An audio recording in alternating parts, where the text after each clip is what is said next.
We got blindsided by this. Another team jumped into the Jonathan Kuminga sign and trade saga as reports revealed the Wizards moved to the front of the line for JK, and we now know exactly what the Warriors are looking for in return for Kaminga, and the Wizards might have the most enticing package out there. So in today's video, I really want to break down all the latest updates and analyze the different potential trade scenarios with the Wizards and the impact a trade like this would have on the Warriors next year and beyond. So welcome to Warriors Digest. I'm Arthur Ballesteros. Shout out to the 13,000 of you who've hit subscribe and joined the community. If you're part of this percentage here who hasn't hit the button yet, but you watch the videos on a regular basis, hit that button right now. Myself, Randy Silver, we're working overtime to bring you multiple videos a day during the offseason, working on holidays on July 4th. So hit the button if you want to see the Warriors finally make a move in the offseason here. You stay up to date because things are moving fast, but I want to break down this Wizards entering the mix.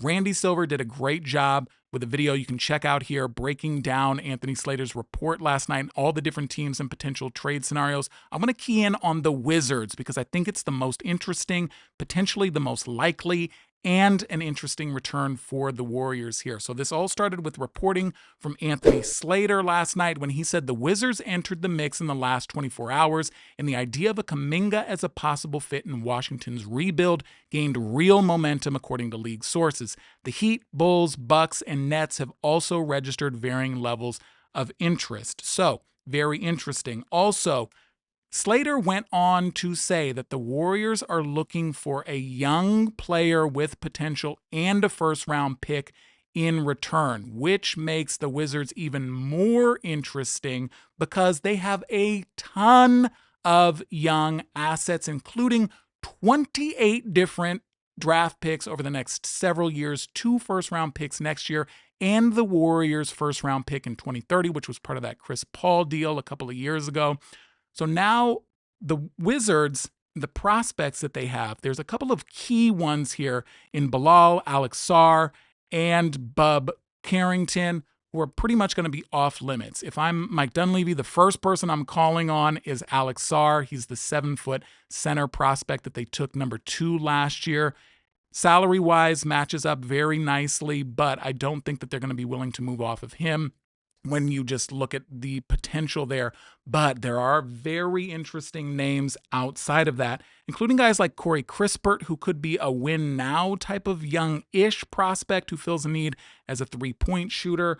Also, A.J. Johnson, who's a very young, raw shooting guard prospect, and a couple of other variables here that might not be on the radar. So I've been paying a lot of attention to what the Wizards are talking about and their beat writers and all of the people covering the team. They're very excited about adding Jonathan Kuminga to the mix and excited to try to get a deal done here. So, and I mean, Kuminga, with everything that he wants, he seems like he would be the perfect tank commander in Washington. But when we take a look at some of the potential trades that could happen here, when we look at this, one thing I want to key in on is potentially involving Marcus Smart in a trade. Now, you may say, Marcus Smart, why? He's not young, he doesn't fit any of the criteria, but he's a $21 million expiring deal, which is incredibly valuable to the Warriors next year as he comes off the books, creates a lot of cap space for them, but also fills a need as a backup point guard. He's an incredible defender. He was Defensive Player of the Year just a few years ago in Boston.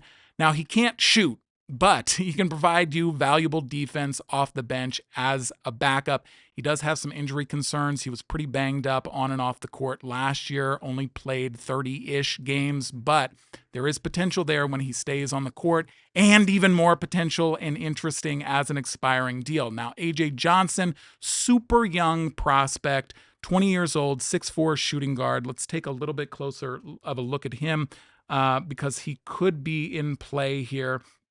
Not a great shooter yet. So I don't think that this is really likely, as he only shot his threes at about 24% last year. He did score 9 points a game, but very limited in his action in that he only played 29 games last year, but is potentially a piece that is up for grabs. Salary is very flexible on that rookie scale deal, as he was the 23rd overall pick in the 2023 draft. Now, Corey Crispert is another name who is very interesting. And when we look at a trade package here for Crispert, he fills a need now. And may be interesting to the Warriors here, and that his salary could match in a deal with Kaminga if the Wizards were to start him at about $24 million a year.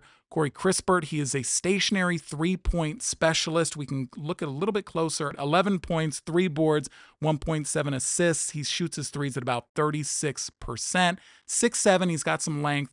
Only problem is contract. He's on it for a couple of more years at around that $13 to $14 million range. He's a great three-point shooter off the bench and would be a win-now piece, but kind of hits his ceiling. Also, major problem, doesn't play defense, but could be a contract that is moved here. That's what a deal would look like. If I'm Mike Dunleavy, though, I am keying in on Keyshawn George. He's the 6'8" shooting guard, defensive potential 3-and-D master that fits the criteria perfectly. Now, Wizards are pretty high on him, so he might be very difficult to pry away, but he would be an incredible player on the Warriors and in their system here. So we look a little bit more at what he did last year.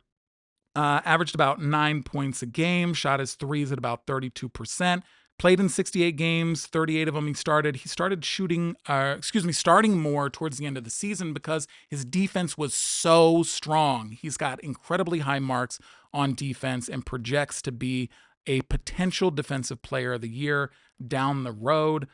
When we look at his player profile on defense here, excellent grades on that perimeter defense. So he can contribute now, great piece off the bench, and he could be a long-term project here.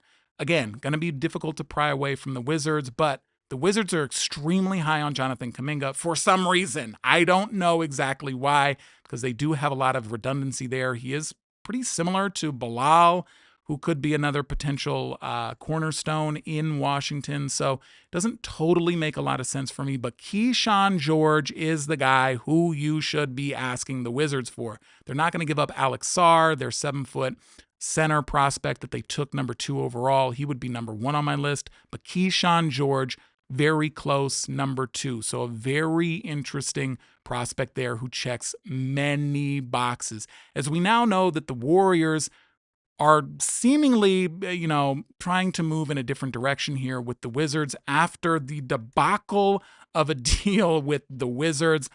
Everybody's been talking about this ad nauseum, about the Devin Carter, Dario Saric offer from the Kings, along with those 2 second-round picks.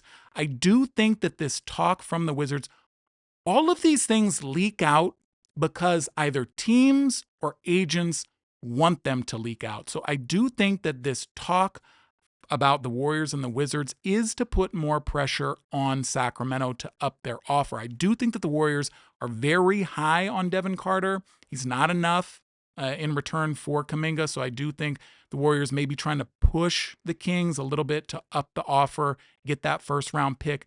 Devin Carter, while his stats didn't necessarily show it last year in his rookie year, he does project to be kind of a Derek White type of defensive stalwart. Incredible physical tools, but this was a joke yesterday. I mean, the absolute joke of an offer. So I do think that something is at play here where the Warriors are trying to put some more pressure to get a better offer from the Kings. I do think that the Kings offer is very interesting and insightful in that when you look at the salaries that they offered up between Devin Carter and Dario Saric, that only adds up to about $10 million.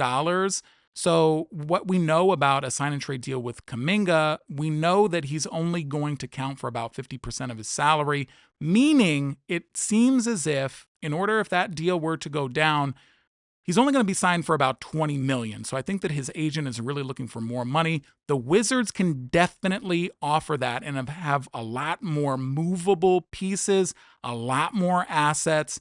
So I think that it's something to keep an eye on, but I do think that the reason that you're hearing all of this chatter is because the Warriors are trying to get some more leverage here. Now, we do also know that, according to Anthony Slater, if they can't get a deal done in about a week, we may be dragging on all summer, or Kaminga may just be coming back to the Warriors, as we also got this update from Anthony Slater where He says there is a tentative plan for face-to-face meetings between Kaminga and prospective suitors in Las Vegas during the NBA Summer League, should the process extend that far. An eventual compromise and return to the Warriors remains very much on the table, league sources said, considering the market dynamics at play. The two sides have talked about a sit-down in Las Vegas between Kaminga, Aaron Turner, who's Kaminga's agent, general manager Mike Dunleavy, and head coach Steve Kerr to discuss a possible path forward if his situation remains unresolved for a week. So basically, we're hearing that there's about a week timeline on getting a potential deal done. So I think that the Warriors need to add a little bit more pressure here on the Kings, Wizards, whatever teams are involved. We do know that the Bulls have been involved, but there were reports yesterday that the Warriors are no longer interested in center Nikola Vucevic, so things could be changing there. It's all very fluid. The Wizards, though, very interesting. I think it's something to keep an eye on. I do think that the Pelicans also offer a lot of potential here for a return package. The Kings, I do think that there is still something there, but I do want to continue to caution people about deals with the Kings, and that the Warriors and Kings haven't done a deal since the Mitch Richmond trade back in 1991. They don't trade often. The Warriors and Wizards have multiple deals recently. They do have some sort of symbiosis here in terms of being able to negotiate with one another. So I think that a lot of those things may come into play here. The Warriors and Pelicans, there's also a pipeline relationship there. So just things to keep an eye on as, you go out and celebrate your 4th of July. Happy holidays. Also, don't forget, shout out anniversary. Can you believe it's been 9 years since KD made his decision to come to the Warriors, and look at what he has done since then. Absolutely nothing. So here we sit, we wait, and, July 4th is a big deal in Warriors land here. There's some history there. Maybe we see some movement today. If we do, I'll bring you an update here as soon as we get any news. Other than that, check out the other videos. Check out Randy's update where he breaks down all of the different trade scenarios with the Bulls, with the Heat, with the Bucks, and the Nets. Very interesting stuff. Until then, I'll talk to you later. Peace.